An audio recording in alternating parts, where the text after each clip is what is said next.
அல் குர்ஆனில் பெயர் குறிப்பிடப்பட்ட ஒரே சஹாபி யார் என்று உங்களுக்கு தெரியுமா? அவருடைய பேருதான் ஸெய்த் பின் ஹாரிஸா ரலியல்லாஹு அன்ஹு. இவர்கள் யமனைச் சார்ந்தவர்கள்.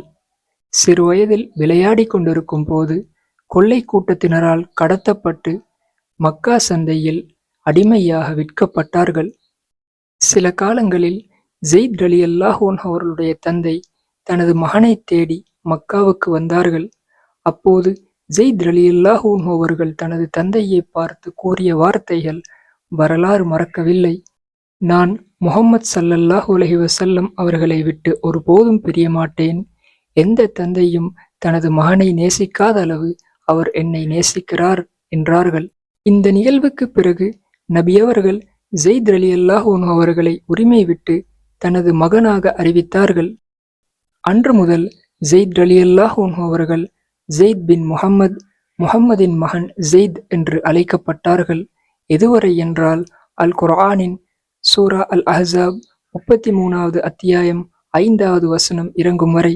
வளர்ப்பு மகன்களை அவர்களுடைய சொந்த தந்தையுடைய பேருடன் சேர்த்து அழையுங்கள், இதுவே நீதமானதாகும். இந்த குர்ஆன் வசனத்துக்கு பின் ஸெய்த் ரலியல்லாஹு அன்ஹு அவர்கள் ஸெய்த் பின் ஹாரிஸா என்று அழைக்கப்பட்டார்கள்.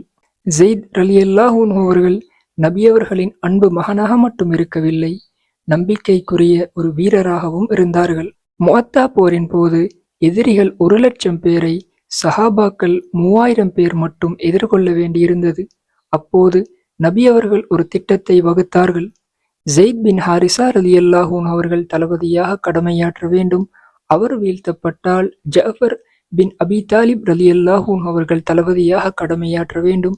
அவரும் வீழ்த்தப்பட்டால் அப்துல்லா பின் ரவாஹா ரலியல்லாஹு அன்ஹு அவர்கள் தளபதியாக கடமையாற்ற வேண்டும் என்றார்கள். முஅத்தா போர்க்களத்தில் பல்லாயிரக்கணக்கான எதிரிகளை எதிர்கொண்டு இஸ்லாத்தின் கொடியை ஸெய்த் பின் ஹாரிஸா ரலியல்லாஹு அன்ஹு அவர்கள் பிடித்திருந்தார்கள். தனது இறுதி மூச்சு வரை அந்த கொடியை பிடித்தவாறே ஹிஜ்ரி 8 629 தற்போதைய ஜோர்தானில் ஷஹீதாக்கப்பட்டார்கள். இந்த தியாக செய்தி மதீனாவை அடைந்ததும் நபி அவர்கள் கண்ணீர் தீரும் வரை அழுதார்கள். அப்போது ஒரு சஹாபி என்ன இது என்று கேட்க நபியவர்கள் பதிலளித்தார்கள், நேசிப்பவர் தான் நேசிப்பவருக்காக கொள்ளும் ஏக்கம் இது என்றார்கள்.